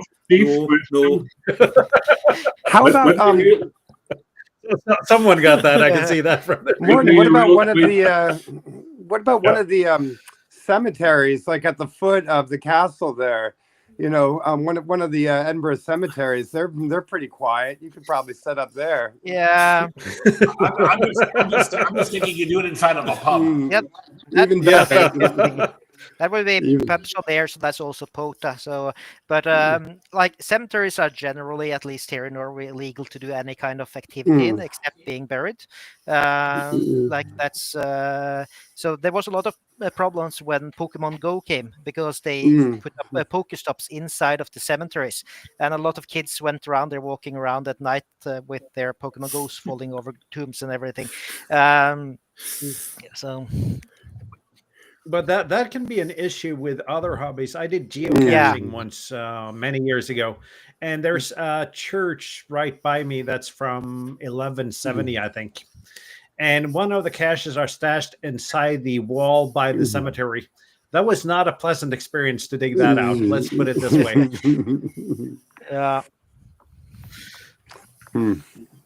But just real quick answer to Steve's question. I did some worldwide fauna flora activations because it was a park, but I haven't uploaded the log to WWFF. So, I did. I'm not cold. Can I go on a tangent about that for a second, Juergen, about WWFF? As much as I love the program, it is they will not gain any significant traction in the ham radio market because I call it archaic methods. that you have to email your login, and they don't have a very nice spotting page like POTA does. What POTA has done extremely well is that they made the user interface so friendly for anyone of any proficiency in radio or in computers, technology, in using the internet. It made it so simple that anyone can use it. Yeah. Where I call Worldwide Flora and Fauna like Linux, it's far superior. And POTA is like Windows, which is not that stable and not that friendly to use, but it's very friendly to use. But we all know WWFF being Linux is much more superior. Yeah. I used to do solely Flora Fauna before, or at least I didn't do POTA until 2 years ago or so, and I switched completely, and that's the only reason is the user interface. It's not interesting to sit there and edit a log file and then send it by email and have it uploaded at a random time later. I want that to be snappy, and just work. We got to remember though that it's only been about 2 years since you could automatically upload your POTA logs. True. When I started doing POTA, I had to email my logs to a random guy somewhere in Zero Land in the United States to go through my logs and manually add them. That was the case a few years ago. There has been. I think I do Flora Fauna as much as I can. They have less parks in my area, so whenever I'm activating a park that is in their list and I do the 44 contacts, then I'll send in my logs. Carl is very responsive. I send the emails to the logs by email to him, and they are uploaded the same day. So I would not say that, at least in my experience, that is a downside of Flora Fauna. The web page is a little bit outdated, old-fashioned, but you find everything there. You can find your awards, you can find the lists, the rankings, and everything. Like I said, it's like Linux. It's great. It's superior, but it has not very user friendly. It has less parks, though. It's not as widespread in the number of parks, and I think Carl has. Well, we're getting 500. We're getting 500. We're getting 500 new parks added on January. Yeah, 1st I can see here in the log that Carl is saying that there will be new parks in Flora Fauna. So I will continue to upload my logs because I think it is a very nice traditional program that has been there for quite a long time, and I think portable radio in all flavors should be supported in every way we can, and I'll keep doing that. Yeah, I know an important thing from to a say. From a DX point of view, I love it because I get so much DX from Flora Fauna. One thing I would say that like I'm not negative to Flora Fauna. I just want to have a simple experience. And there's also a very big difference there between like the dev teams. At POTA, I think there are quite a few people working on it. From what I understood the last time, it was not that many involved in maintaining it and the webpage. And like this is. Like everything here is volunteer work. It's people using their spare time doing this, and are supposed to also have fun doing it. So, so we have to be nice to everybody like that. And it's great that they have kept it running for that long and that they keep working. But again, like we just see that things evolve, and what's easier often also prevails there. So, but. To answer the question that was just on the screen of the 500, that was for my last activation last Friday. 400, I think 401 of them were contacts outside of North America, and 100 and something were North American. I think he's asking about the Flora Fauna parks there, Stuart. Oh, sorry, that was from my understanding, that was just 500 new ones in Canada. It's a big country though, so not that many per square kilometer. Well, the park that I was at 2 weeks ago was a POTA only park, not a Flora and Fauna park. So I mentioned that, and that's when I found out they're going to be adding 500 new ones. Nice. So I've got a question for the panel. Whether or not you use the /mobile when you're activated. Now, for myself, when I'm in a park activating, if I'm on 40 or 20 meters, I will use Golf Whiskey 5, Golf Delta Papa /portable. But when I'm on 10 meters, because I'm then working mainly people in the States, I will drop the /portable. I mean, in the UK, we don't have to use it now. But I'm just wondering, when it comes to QSLs, when it comes to QRZ.com, where you will find there's lots of people, some will have a profile with /P, some will not have it. What is your thoughts? As I said, my personal ones is, if I'm working Europe, I'll use the /P. If I'm on DX, then I tend to drop it. What do people use? So Graham, let me answer that question, Graham, first. I'll pass it around to everybody else. So Carl and I had this conversation a few weeks ago.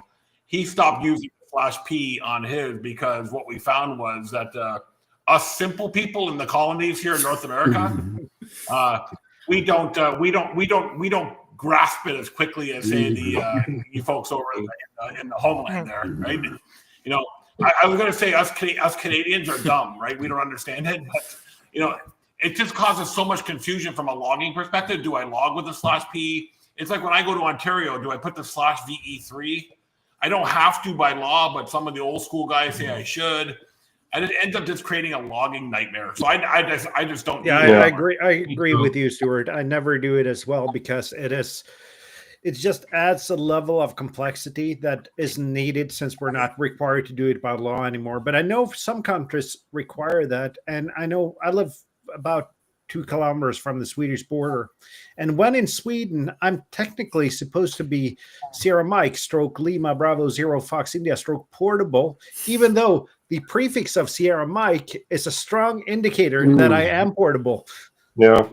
Yeah, and I stopped using /portable. We should do it by law, but I get I never did it unless necessary, unless legally required. In the UK, I've never used it. Now, if I travel to the US, I have to append the /whiskey1, whiskey2, whiskey3. I have to, but if I'm operating within Canada, yeah, I think that's a different thing. Yeah, when I operate abroad, I have to get Echo Alpha 8 / whatever.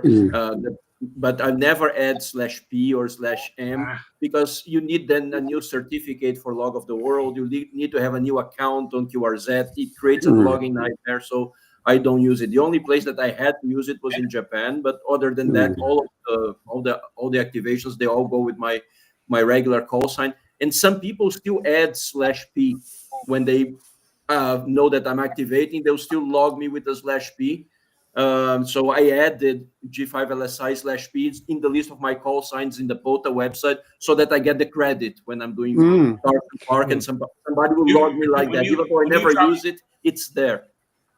The question for Europeans is when you travel outside of Europe or outside of your country in Europe, do you have to get accept approval before you travel? No, we don't. Not as long as it's a SEPT country, we don't. Or if there is a bilateral agreement, such as this with Canada and the US. If I travel to Europe, I have to get a SEPT authorization. Yeah, but that's going to be valid in all of Europe. But you do not need that to Norway because there's a bilateral agreement between Norway and Canada. So you can just use Lima Alpha / your call sign in Norway. Okay. Yeah. And I would guess it's like that in several other countries as well. Yeah. Well, the reason why I asked, and I did a video on this, is I heard a POTA activation in Colombia, and it was an American using just his normal call sign without any HK or anything on it.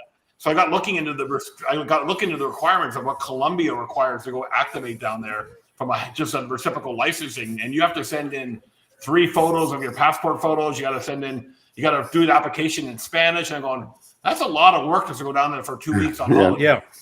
Yeah, but in Europe, I mean, I'm sorry, I don't know about Canadians, and I mean, if you're an extra in the US, then most of Europe is open through the SEPT agreement. You just have to carry your license and a copy of the SEPT agreement. But just to go back to the portable issue. The people who still use /P are absolutely adamant that you log them that way. And they will just yell at you and say, repeat my call, and make sure you have the / portable in there. So it's something that's dying slowly, but the ones who are hanging on to it are really hanging on to it. Yeah, there are look as well, and they are the people that add /P to you if you're doing SOTA or POTA, and that's either if you are doing park to park with them and so on. And I've lost so many park to parks with people logging me as /P. There are extremely few situations where I'll ever log /portable, and that the only one I know of in Norway is that we have a contest that require you to be /P if you're portable. It's so often that people log you with /P, and like they're not getting confirmations and so on, of course. On the POTA side, it's only the park to parks that get affected by it. Yeah. If you care about that, then I guess it's a big thing. I don't worry about park to parks. I don't collect park to parks. I'll work park to parks and I'll do park, but I don't go looking for them myself. But but that's the only time it's ever screwed up in the POTA logging is if it's for park to park. But as Lee says, if you add your call stroke P as an accepted call to your POTA account, you'll be pleasantly surprised. I think when I did that, I had about 30 new parks show up because people had logged me stroke P. So just add that one to your account. Yeah. I'm gonna do that right after the call. I'm gonna share something now, Juergen. And Stuart, with your 500 QSOs per activation, you'll certainly get a few more parks. Yeah, there is. Give me a second, because this menu is always hiding itself. Let me say hello to Heinrich from Funkfieber. You may know him because of his cheat sheet, how to tune the JPC12. Yeah. Oh, it's that guy. Yeah.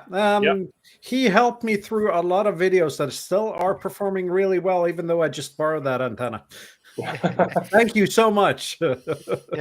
I just wanted to make that point here with /P. If you want to add that, and if you're operating portable around, then after a while you're getting quite a lot of these ones. So if you then go into and look at, for example, your hunter log here, then it's starting to look kind of full, and so you.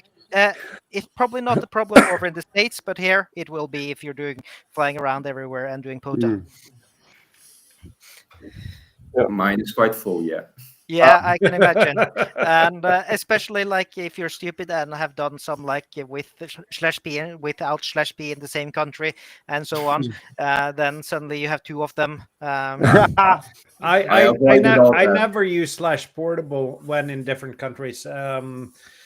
Because the prefix is so much of an indicator that you are portable. Correct. You're not in your home shack. Yeah, but if say you go to Greece, then there's a specific legal, or at least last time I checked, there's a specific rule that says you have to use /portable without any exceptions.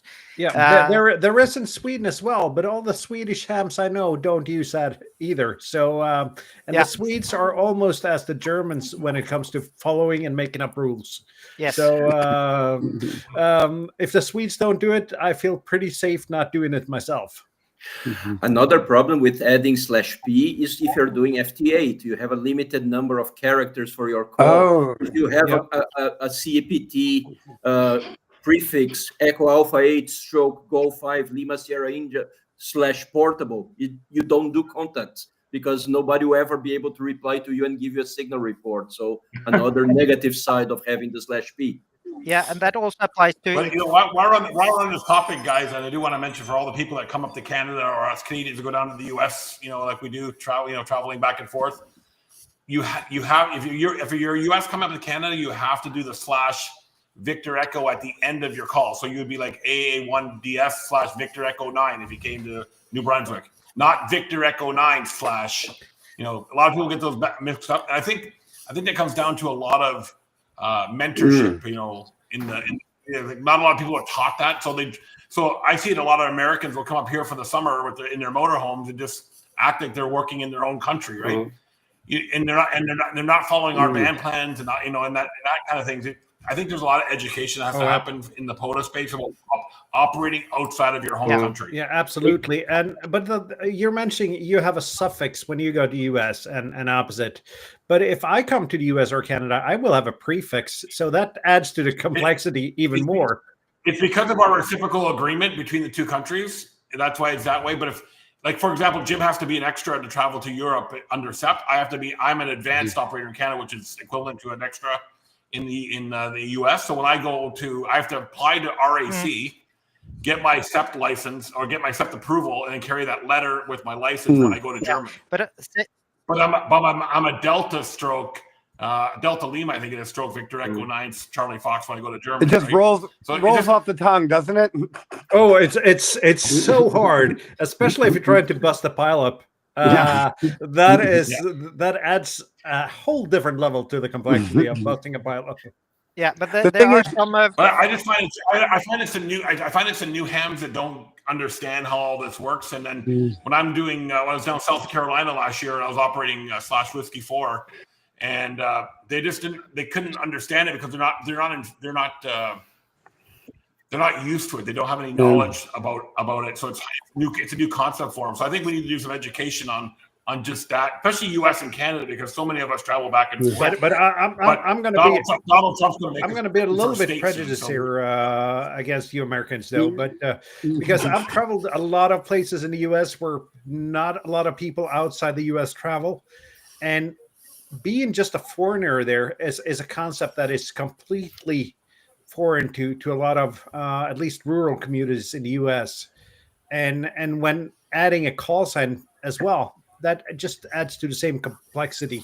I know I'm being a little bit you know what I mean, but it is. I think it's still some amount of truth to it, though. Yeah. I think that's only the Well, to US. get back to our argument at the beginning of the call, where a lot of American hams are more want to work Bob in New Jersey versus the guy in Norway or Sweden or Finland. That they're not accustomed to that. Like many Canadians and Europeans, we're a little bit more worldly traveled. Where I used to live in the States, and most of my staff that I had in Florida never left the state of Florida. So that you working in you being a Norwegian ham is a brand new concept. yeah. I think We got a question here, folks. Does anyone in the chat leave a calling card, like a personalized ticket or sticker in the park? No, I don't do it. No, you can see I answered there as well. But at least in SOTA, and I believe in POTA as well, there's a rule says leave nothing but footprints. And at least over here, leaving a sticker is vandalism. It's illegal. Same in the UK. It would be classed as littering and would be an offence. Yeah, and probably in Canada too. Yeah. An I think easily most traceable offense. That's also a bad thing about it. Well, and another question. And many of us are YouTubers, right? So there's some parks that you're not allowed to film, especially if you're monetized on YouTube, because that's commercial filming now. Yeah. Right? Another question we got here from Coin Plus. I think he's talking about the topic we discussed on Friday in the test stream, activating new parks with old logs, because that's allowed by the quota management. I got a mail from an old man in Switzerland asking me about this stuff. They had a new park which was listed on the POTA app website at the beginning of 2024, and some people started to activate the park with 10-year-old logs. Yeah. Oh, I don't like that at all. I have done that when the coastal trail in my county was added. That runs through a whole lot of parks, and the places I knew I'd been within that trail, I've uploaded those logs, and that helped me to get a kilo there. Yeah. So I'm sorry. Yeah. I was. Just go ahead over there. I'm sorry. So I had a funny experience with this as a mapping rep when we were testing out a bunch of new references just here in Rhode Island, and I just put out a call for volunteers. Hey, I heard there's a lot of RF at this reference. Does anyone want to go try it out? And I had one guy who was like, "Oh, I'll do it. And then about 6 months later, we released the references, and he had them all. He was the first at each one, which is fair enough, I think. But I was a little sore about this. But then the last time we talked, I thought Leandro had a really good perspective on it that made me a little less psychotic about it. So, I was really mad because I started POTA in the UK very early, and it was sort of greenfield. I was the first activator in a lot of parks. And then suddenly people started to upload logs from worldwide flora fauna and SOTA, and then I was losing my first spot, and I was really angry at first, and then I realized, look, these guys are doing portable ham radio much earlier than I did, and I think they deserve the credit. Carl is one of them that got a lot of his logs up there, and I thought, look, this guy is doing such a good work, being consistent for so many years. What can I say against that? And I think it's really nice that POTA allows that. It's the park that matters rather than the program. And I think this is a good thing. And I made my peace with all that. Yeah, I also agree with that. When I started POTA, I asked if, like, what do I do with old activations on the same site? And the answer I got was that you can upload them. I would never upload for a newly created nature reserve, something that wasn't valid at that time. But at that time, everything of those would have also been a valid POTA reserve while I activated it. I just didn't do POTA at that time. And But that's why you beat me in the first Norwegian kilo contest. that was another reason for uploading all of those logs. Yeah. We were 3 activators, Morten, Bob, LB5JJ, and me, that were doing that. If you look at it now, Morten, you would see that somebody has gotten a kilo long before both Bob and me, because they have re-uploaded logs that are old. But that's also a point that POTA makes really clearly, I think, is that there's no such thing as a first activation. There's no, like, if you go into there's no first activated on the same as you have in SOTA. That's a movable target, and that's, from what I understood, the policy that they made. Like, they want it to be that way, which I don't really agree with it. I would like it to be the same as for SOTA, but that's my opinion and my feeling about it. There's something fun about being the first, and to remain being the first. Absolutely, but still, it is the way the system is, and you got to game the system if you want to get your awards. I was so looking forward to when we did our expedition to Grindstone Island this fall, and getting out there, being the first guy to get out there and activate that park. Take the boat, rent a boat, and go out there. And then my buddy I went out with got a QSO done a minute before me. Like, when I started in Flora Fauna, I was the award manager for Norway, which I quit last year. But that time that was the first time there were awards for Norway, and there was a lot of awards for 3 Yankee or for Bouvet Island for QSOs going back to the 70s, which Flora Fauna didn't exist, but they were still valid in Flora Fauna then. They were grandfathered in for some reason, but both there and Svalbard, Hewlett Whiskey and Juliet X-Ray, all of those had QSOs that far predated the program, but they were still valid. I think that's fair enough. That's fair enough. Yeah. It's we fair got another enough. question here. Yeah, sorry. Yeah, sorry. Speaking about contests, I've done this. I have done. Yeah. Same here. All the time. I did a joint POTA and bunkers on the air activation a little while ago, and that was not a pleasant experience. I had, I think the whole of the UK was calling in. I had a nonstop pileup for 172 contacts. Wow. But another fun one is actually, like, just skipping the entire POTA activation and just doing a contest while out being portable. Because you can also do that if it's a CQ Worldwide weekend and you broken your only WARC band antenna and your CW antenna is broken, then it's allowed, you can go out there. Care about Well, that's my approach to POTA. I have stopped identifying POTA, Worldwide Flora and Fauna. When I call CQ, it's CQDX, CQ band. CQDX, CQDX, CQ. I don't call CQ POTA or CQ Worldwide Flora and Fauna anymore. I stopped doing that. Because, and here's my reason, the POTA people and the Worldwide Forum people are going to get my information from the spawning page. So that's good. I'm going to put myself on the cluster, so the DXers are going to go. And I want the casual guy who's dialing around the band, finds me calling CQDX, who will not respond to POTA or Worldwide Flora and Fauna because he's so dead set against those programs, but I still want him as a DX contact. So I find it just the more general, the better results I seem to get on my activations. Yeah, I stopped it with I stopped that with park to parks. Like, I've decided, like, when I call some contacts, if they're not really strong, I just say just call them up as a normal hunter. And instead of Yeah. because then somebody wants to spell out 5 park references, they're saying you're 5'9", but that takes you half an hour. So it's easier to just like let the program sort that out in the background. Yeah, I did this. And I know some of the purists are going to get throw stones at me for saying this, but for me, everybody's a 5'9" now. Like, you're 5'9" New Brunswick, 5'9" New Brunswick, because I'm a contester deep down inside, so everything's so fast, right? 5'9" New Brunswick, you could be a 3'3", you're still a 5'9", right? It's just I give honest signal reports, but I don't look at the meter though when doing a pileup. So it's all by ear when I do it, just in order to be somewhat close to what it really is. Nothing frustrates me more the guy coming on and saying, "Well, you're 4x7." Yeah. But it's completely possible to be a 1x9 also.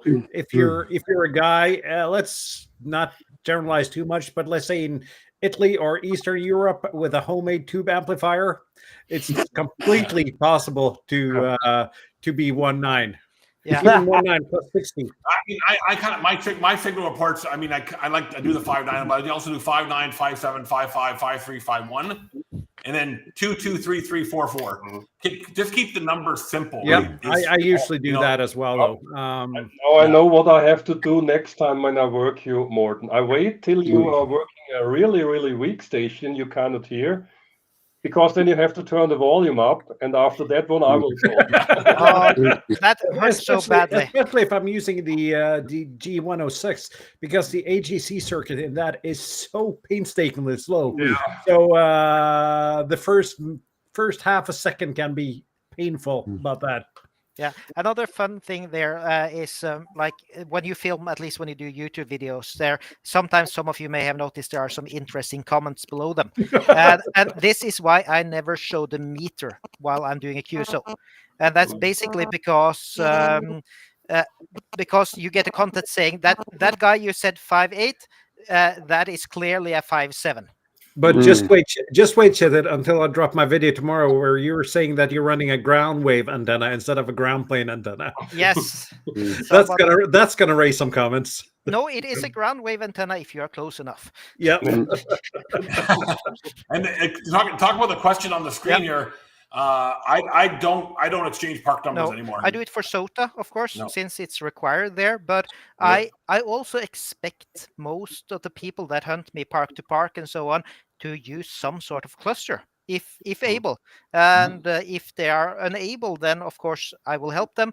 But otherwise, please don't bother the other operator in trying to transmit this. That depends. I like fast. So if I have to give out 3 or 4 parks and get 3 or 4 parks, that really slows me down. And what about twofers or 2 operators or 3 operators or 4 operators? My new standard is all operators are 5'5". Like I just want. Just if I need that park and there's 5 operators there, I don't want to have to do an exchange with all 5 operators. I do that, and I also note the park numbers in case it's a 2 for 3 for 5 for whatever for. And that's also because at least when running QRP, I'm not always sure I'm going to get those 10. Although at this part of the solar cycle, it's almost a given. So having a guy doing a 5 for. That really helps getting those 10 QSOs in the log. Yeah. That's another point of it. But when you're down to like QSO number 80 in that park, then like it's not that important anymore. But for getting that activated, of course, that's nice. Yeah. And I can also be a really tough pileup organizer. I can be really hard on people that don't behave in a pileup. Yeah, you have to control it. Like you have to be in charge. Yeah, and I usually once every activation tell people to stop calling on top of others and just say that I'll just stop the activation. I have 6 in the log, so I don't need any more if you guys don't behave. And that usually puts the pileup into somewhat more disciplined mode. And I also have I use the same rhythm at all. I say my call sign between every QSO, and then I say QRZ. And I do that in order to have a constant rhythm to it. Please. Because as a hunter, sometimes I hear activators, especially in the States, don't get me wrong, it's also in Europe. Oh, They yeah. are calling, they're making a contact, and then there's nothing. It's quiet. And it's a mess because everyone's calling. But if the station is giving the call sign or saying parks on the air or whatever, or QRZ, then you can follow the station's rhythm. Yep. Exactly. Much And that's also when hunting DX. I do hunt a little bit of DX or a lot of DX from home. And actually it's so frustrating not to hear that. You can hear that station in 5.9 plus. You know that it's an Aussie or someone from California, but you cannot pick up on the call sign. And I don't want to be that guy that asks, and by the way, what's your call sign? Oh, I hate that. I usually yell at people when I'm done with the Cusa and they ask for my call sign. Then I can get really. Yeah, we had one this afternoon. The guy says, "This is okay. This is I can't remember. It was a 2 call up in Alaska. So obviously traveling up to Alaska." He says after every call, he says, "Parks on the air, Alaska." After every, and this other gentleman comes on and says, "Where are you at?" I'm going. And I almost felt like saying, he said Alaska 2 minutes ago or 2 seconds. You are not losing a second if you say your call sign after every cue. So you are much faster. I always say Victor Echo 9 Charlie Foxtrot CQDX. That's much faster. That's much faster than.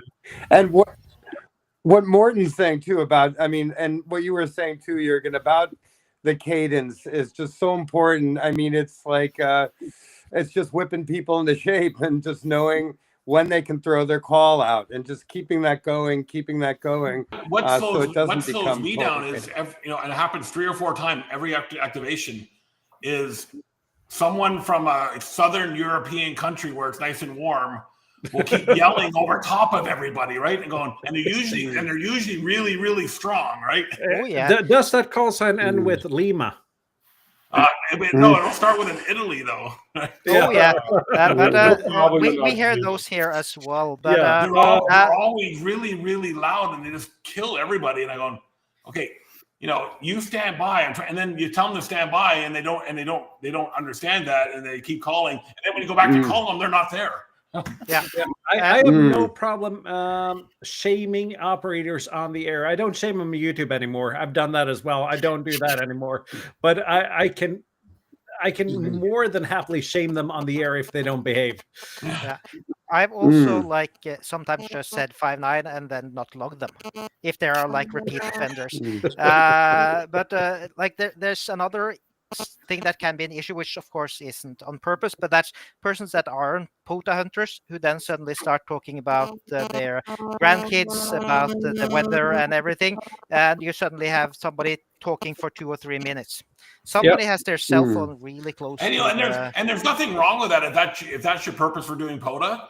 There's nothing wrong with that. But if I'm on there and I just want to get that new park, I don't need to know what the weather is like and what radio you're running and what just give me my report and let's go on and go. If you want to have a chat with somebody else, that's fine. You're my 143rd contact of the day. I don't care at all about your weather or your radio, to be honest. Let me make a defense to the slow, chatty activation. Sometimes it's good. Sometimes I like to go take my time, talk to the people that always call me and have a chat. Sometimes I want to get to know somebody new, and I don't want to, unlike Stuart, I like to hunt Stuart because he's very efficient and I don't wait so long. But sometimes I like to run my activations Stuart style. Sometimes I like to have a chatty, hi, hello, how are you doing? And I think there's space for both, right? Oh, absolutely. When Juergen calls, I always take a minute to say hi, how's things going and stuff because I know him, right? I know. But if I'm just getting a new call that I don't even recognize, I'll just go on to the next. But if I know the person, I'll say something, to have a little bit of a conversation. But I won't go on for 20 minutes either. Bore, and so everybody's waiting to talk to me. Can't get through to me. Exactly. I have a couple of activators or a couple of hunters that I always chat a little bit with. Juergen's one of them. Don, Golf Zero Roma Quebec Lima, Steve, Victor Echo 1, Sierra Kilo 1. I think it's those 3 that I usually chat a little bit with. And then the Norwegian ones, when they hunt me, they also get a little bit of a chat. Mhm. Yeah, and like sometimes if I Mm. want to go slow like that, 80 meters is great for that. Like there's usually a bit more space as well. There's not a sectic, and you can get a lot of people that you normally don't do. But you can also just hunt around. I've done full activations where I've just swept around and just answered normal, regular CQ calls and just talked with people. That's Yep. the mood of the day, and that's part of the hobby. So you shouldn't like just brush them off, but be like maybe hint like saying thank you very much for this very short QSO, and I would like to get on with my pileup. Century. And that's good. And I have no issue with that. I have no issue with those people. The people I have issue with is the people that aren't behaving in the pileup. Yeah. The people that are talking on top of each other, the people that don't follow the rhythm. And I don't think you have to listen to my activation for very many minutes before you pick up on the rhythm of it. Yeah. And also like some of them, if you don't answer directly or immediately, they will just go in a loop and just turn on another power amplifier or whatever so that you hear them. Nobody does that when I turn on my ACOM here, you know. Yeah. I have one guy that I usually just answers as quickly as possible just to get him out of the pileup. Yeah. Oh, we all have those guys, right? Yeah, and it's sad. And there's others that you can barely hear them. So like Manuel, Echo Alpha 2 Delta Tango, he's rarely above 2 on the meter here, but his voice is very recognizable if you're activating here. But I activated in Croatia, and when I did that, like he was booming in 9 or something like that. Manuel is usually weak on 20, but it's usually dead strong on 15. Oh yeah, so he's done. And he will not take no. He will not take no for an answer. So, all right, guys. Well, it's been a slight. It's a couple hours, and I have to. Indeed. So. Yeah. Yeah, it just reminds me the next time I speak to Stuart, I'm going to ask him about the weather. I'm going to ask him what his work. I just try and delay that 15-second contact. I will always have a conversation with you, Graham, every single time. Thanks, Steve. Yeah. I actually think I got a video though, Stuart, where I disturb your rhythm. I'm not sure if it's in the YouTube video, but I do have a clip somewhere on the computer anyhow. The worst thing that can control screws up my rhythm is my dog when he starts barking at somebody walking by the truck. Oh yeah. So, this has been fun. It's so fun to have so many people with like different opinions and operating styles and so on within this hobby. I like both you guys on stream here and the people in chat and everywhere else. It's a huge community. I thoroughly enjoyed this part of the ham radio hobby. And you know what? And it's a community where everybody can fit in no matter what you like and what you don't like and who you are and where you're from. Everybody can fit in. Yeah, exactly. And I just gotta promote the European Ham Radio Show just quickly here. Not because of the show, but because what I'm really proud of with creating that is our Discord server, which is so friendly that we haven't had the need to moderate once in a year and a half. We had one guy self-moderating before I had the time to moderate him, but besides that, it's a friendly place and people help each other out. And that for me is the beautiful part of this hobby. Morton, can you put a link to that then in the chat, please? Because I've got to put my hands up. I've never heard of it, sir. Yeah, I never felt. Hamshow.eu. Hamshow Discord. Yeah. I have the link here. I will paste it. How do I get to the public? How do I get to the public chat? You have to do it on YouTube. I can post it for you, but just. I just want to respond. The Steve VA6TT. Look me up on QRZ, okay? But if you ask, I won't remember to email you. But send me a note from my QRZ address. So and that's probably a really friendly place, and it's not the YouTube show that I'm the most proud of being a part of. It's that Discord server that we've created, which is a helpful community for hams. Yeah, and there are a lot of those around, which are great opening spaces for people to get help with which gear they need or how to activate or so on. So like find a community near you on Discord. If it's Tears, if it's Toads, if it's anybody else, just find some place you fit in and enjoy the crowd and share in the community and join in. Yeah, There's something always I've never heard there's of. always the Facebook group. Oh yeah. I've almost stopped entirely posting ham radio content on Facebook. Yeah, I go in and out of the Facebook group. 1 week I'll be on, 1 week I'll be off, and I'll rejoin again. I'll leave again. Just sometimes there's so many distractions in life. I just don't need another distraction. My favorite ham radio Facebook group is that one, the group where we all pretend to be Elmers.